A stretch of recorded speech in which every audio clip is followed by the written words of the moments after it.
Hey guys, welcome back to RBR. The fateful day has finally arrived.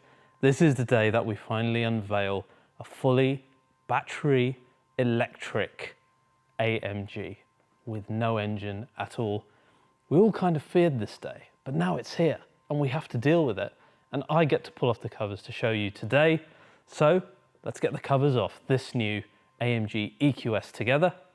I hope you're ready for this. I know you're somewhat dreading it, but let's see if we can find some emotion in an electric AMG. Ready? Ready? Ready?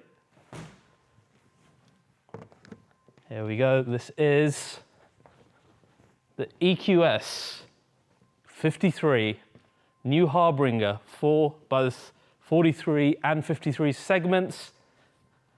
You must think of this car as the S-Class AMG of the EQ series. Now, what's your first impressions? I wanted you guys to see it as I saw it. I think the first thing that hit me was how much I liked the look of the unique AMG wheels here.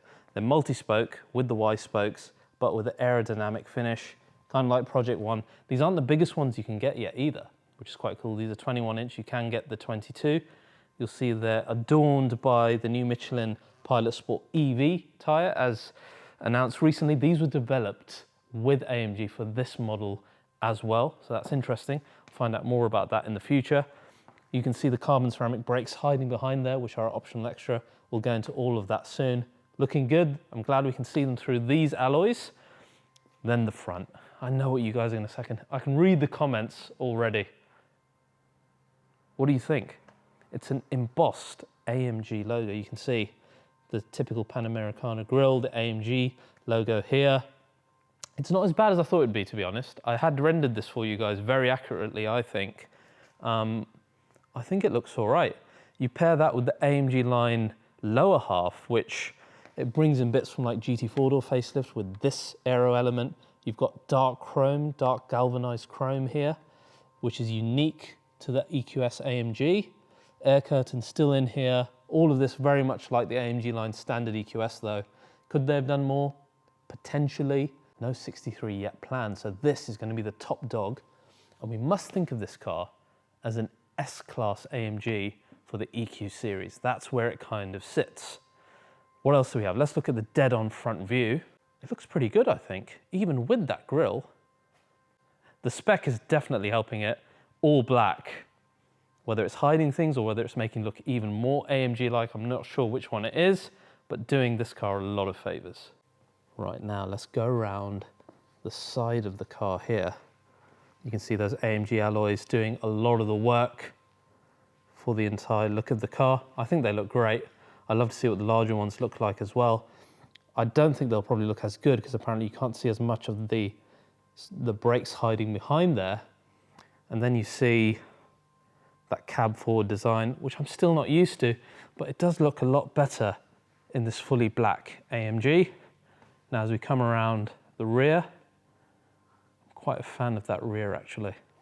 We have got a larger spoiler on the EQS AMG than the standard series production car, which helps with the downforce element without messing with the all-important aerodynamic figure of this car. Got the single bar light, looks nice. AMG logo, what is going on?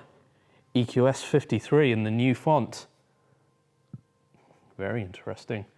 And we normally have exhausts. Here you've got this 3 trim strip line of shadow chrome, which sits above our 6-fin diffuser at the bottom.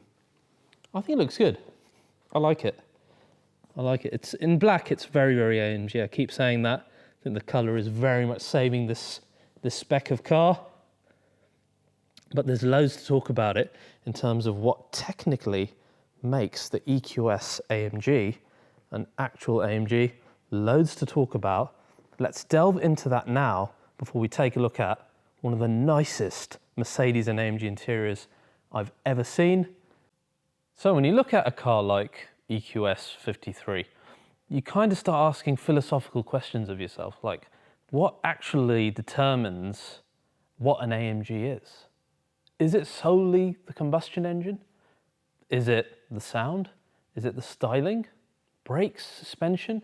Or is it all of these things that come together to make an overall emotional experience. That's what I want to talk to you about when it comes to the technicalities, because propulsion power is one of many different things that come into the overall AMG experience, and undoubtedly it's a massive part of it when you look at the heritage of the brand itself. But it is a part of it, and we can't say it's the total sum. So what have AMG changed from the base model, EQS, to create an AMG version? The answer is actually quite a lot. First of all, we have, as is plainly visible, a unique AMG exterior, as we've gone over. Now, propulsion is undoubtedly important still. So the first place we should start is the electric motors. And of course, dual motor setup, we've got one electric motor on the front, and we've got the more powerful one on the rear, which is a 6-phase motor, 2 windings, 3 phases. That took me a while to get right, by the way, behind the scenes fact.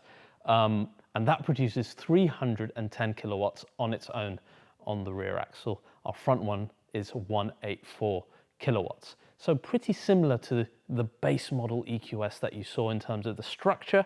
But the AMG ones, in fact, although the housing is the same, the motors inside slightly bigger, the coverings all made in order to make sure that the cooling and the performance of the car is that much more suited to sporty driving. These have special windings and laminations with higher currents and raised limits specifically for the AMG version. These are also permanently excited electric motors. If you heard me say that before, I've said it in top-level EVs such as Taycan, such as e-tron, RS-GT, etc.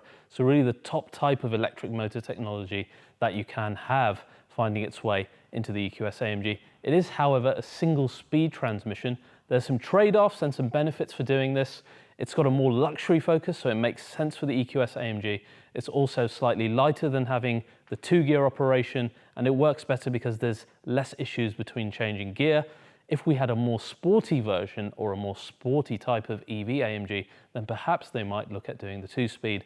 But for this car, you need to think of it as an AMG S-Class. That is where the EQS AMG sits.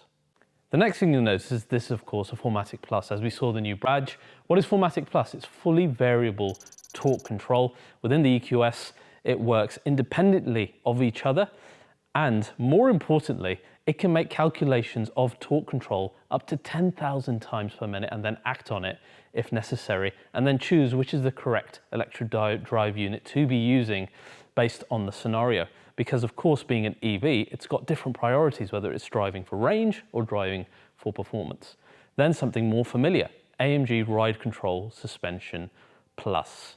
Now this of course links nicely to all of our flagship AMGs. For example, you put the car into Sport Plus, you'll see a drop in the height of the vehicle. It's little things like this that remind you that this is a proper AMG. As we saw in the GT 4-door facelift, we've got pressure limiting valves as well within the suspension that are even more active and help the car have more breadth of ability between comfort and performance driving. And finally, you do have the rear wheel steering as seen in the EQS, though slightly lessened because we have slightly wider wheels in this. So instead of the 10 degrees, we have up to 9 degrees available in the EQS AMG. We've got new bearings for the subframe and the engine mount, a new torsion bar for stabilization. We've got the wheel carriers and links from higher up AMG Performance models.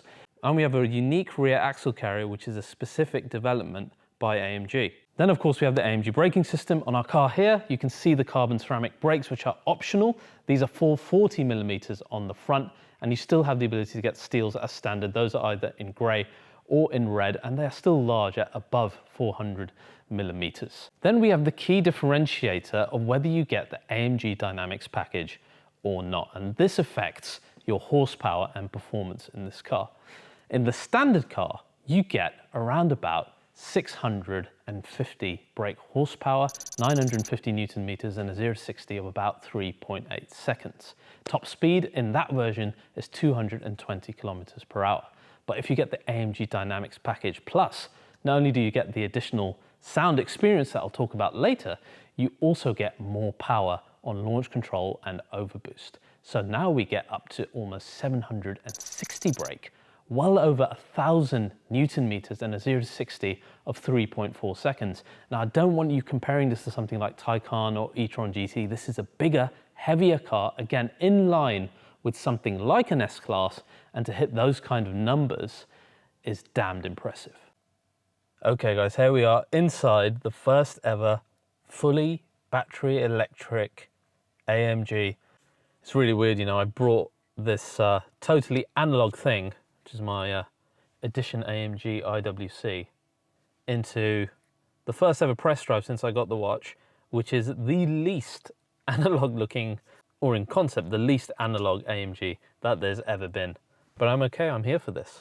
The interior, to be honest, actually feels like home. That's the first impression that you get. There's AMG specific stuff everywhere, there's carbon everywhere, there's the type of materials that you'd liken to AMG, the type of colors that you liken to AMG, the steering wheel that you liken to the brand. I see unique screens, I see unique software, all the type of stuff that you hope to find in a top level flagship AMG product. And there's some actually really cool elements of the software. Like if I take the ignition to stage 2, for the first time we have an amazing looking intro logo with the AMG logos here on our driving select units. They look so cool. It's such a nice little addition, but so good. Similarly, you get a wonderful intro screen across the massive hyperscreen, which, by the way, in EQS AMG is a totally standard option, including the digital light on the outside. So hyperscreen, digital light, two of the main options, totally standard in EQS AMG. Now, we've covered EQS already once. Now today, let's talk about what is different within the AMG version. I think the first thing that I want to touch on is materials used. So the first thing is on your top of your dashboard here, you have a vegan-based like leather plasticky type finish, which it looks more like smooth Napa leather than anything else that I've seen. And if you're just looking at a picture of it, that's the first impression that you get, and it looks quite nice. And that against the new microcut microfiber, which is basically your Alcantara type material, looks really cool. In between, you've still got the rose gold that you find on the series production car, but it's so slight and it's kind of blink and miss it. That just kind of blends in with the rest of the greyness of the AMG interior. Of course, our ambient lighting currently set to red, as it should be on an AMG, but you can switch it to all the usual ones that you get in the series production car. In the dark with all the ambient lighting, this car looks rather special. Look at that. Very cool. Then you've got loads of carbon fiber. Like one of the nicest ones flows across here on our door card, on our grab handle, which looks really nice. The center console, you can't miss that. Carbon all the way through our storage top part here, which looks great. And I must say, these vents that I keep talking about in the EQS and the EQE that you'll see in my other video, I love them. They're such a nice analog part, that probably the only thing that links nicely to my watch within this car, and I just appreciate them. I'm here for them. Also like the key, you got a nice 3D AMG logo within there and AMG on the back as well, and these little things do make a difference. Your steering wheel is trimmed in your typical, again, microfiber, Napa leather. Seats are typical AMG in their stitching design, and of course you got the Affalterbach crest on the headrest, as you would expect, again, flagship AMG. You got the AMG logo within the seat as well. Typical stitching that you'd find on something like a G-Wagon or other 53 AMGs as well. So straight away, use of materials, that touchy-feely element is correct. It's the proper AMG touchy-feely element. Indeed, we've got an AMG button here for our driving select, which I will get onto in a minute. It's so well done in this, actually. It's really well done. It's a swiping feature. I'll show you that in a second. Steering wheel. You guys know I'm not a massive fan of the steering wheel. I'm getting more used to it. It's got the massive paddle shifters. You're thinking, what are the paddle shifters doing in an electric AMG? These control our recuperation elements, so things like one pedal driving, coasting, standard drive, and then the more intelligent one in the EQS, which melds all of them together into one driving mode. So that's what these are for. Of course, it's flat bottomed. It's got the unique AMG spoke in it.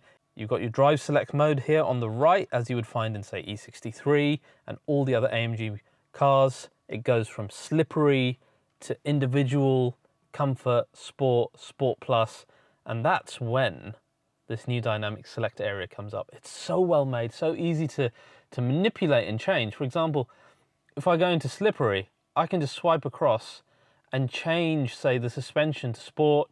Similarly, individual mode, as you're normally used to doing, you can change the drive, suspension, sound to your own liking.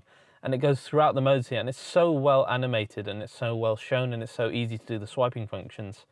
I'm quite impressed with that. And again, if you don't want to do that, as you're used to with your top level AMGs, you just use these fantastic units within the steering wheel themselves. You'll note on Dynamic Select, we also have ESP off as an option within the AMGs as well. It doesn't end there in terms of software for AMG. We also have AMG Performance, which denotes like the energy flow within the vehicle. It denotes the terrain and the suspension level, what the electric engine is doing, and the readout is fantastic. I mean, the time that they spent on getting this right, my hat goes off to them. It looks amazing. And then we also have AMG Track Pace, as you can see here, which is just like you find in the 63. So you've got timed laps on tracks, you've got drag racing, you've got telemetry, all can be saved to your driver profile. And again, it comes in a even better made system here. Look at the size of that telemetry screen, for example. It's really well done. So excited to use that in practice when we actually get to drive this in the future. And again, it's great to have those unique AMG elements. Apart from that, another unique part of the AMG experience, which is so important, is driver zone. The Super Sports display makes a return, but with a whole new look, totally unique to the AMG cars. This is the first car to feature this, and you can see it almost looks like something you'd find in an X-Wing. Still reminiscent of the old ones, like I can still see that road going through the middle with the little textures, the dots and the lines, almost like a targeting system that you'd find in Darth Vader's hands, which I love. You've got the Newton meters on our left, power on the right. In between, you can change the options to whatever you want them to be. It's a real shame that you can't change the options on the side as we could in the old ones. I think this is a step back, but the actual animations and everything look quite good. As we know with the AMG screens and the Mercedes screens in general, they're always better when you're driving the cars. So I would expect an improvement on this. There are some nice touches, like I can see a glowing line just under the range font there that you can see, and it's kind of making the AMG logo underneath it glow. So I'm expecting some really well done animation in this. So can't wait to drive it and see how this all animates. Again, with your heads up display, now a Super Sport display specifically for AMG that you can see at the end there. Again, a unique AMG feature. These things so important for the AMG customer because we expect that uniqueness when we come into their cars. A quick note about sound. As we said, there's going to be two profiles, one that comes standard, which is called Authentic, and one that will come with the AMG Dynamic Plus Package, which will be an even more powerful version of the sound. I had a chat with some of the product experts here, and they're saying, look, it's not fake V8 noise, but it is the same team who worked on improving the noise of our combustion cars over the past few years since the addition of turbos, OPFs, etc., who worked on creating a sound that should be worthy of the AMG name because they understand how important sound experience is to people like me and you. So they've done things like making sure that we have a start sound, a stop sound, an idling sound, a different sound during race start and launch control. And that's done through the use of many things. We've got specific loudspeakers, we've got an actual shaker and sound generator within this as well, all to create more emotion within an EV, kind of taking the idea that you got from Taycan of the simple electric sound and bringing it, I think, a few stages further into an even more emotional sound experience. If none of that is for you and you don't believe in it, you can simply turn it off with a simple press of a button within the MBUX system as well. For me, I love that kind of thing, and I would want the most powerful version and try them all out because they'll all have their own different flavor, as we saw in the EQS. It's amazing how the use of some materials, a bit of different hardware here and there, different and unique software, and hopefully the sound element has really transformed a totally luxurious car into something that looks more like a fighter ship made by AMG. I didn't think I'd be excited by an electric AMG, but just sitting even in this car stationary, it's kind of getting the blood racing in a in a very strange way that I wasn't quite expecting. I'm trying to keep an open mind here. But at the end of the day, even as AMG say, this AMG EQS is all about emotions with zero emissions. And all today has been is a bit of aesthetic appreciation and a look into the technical. Like with any real AMG, the EQS will have to prove itself when tarmac and tyre meet. Until then, I hope you enjoyed this first look at the EQS 53. If you did, please do like, subscribe and share, and I'll see you guys when the drive happens.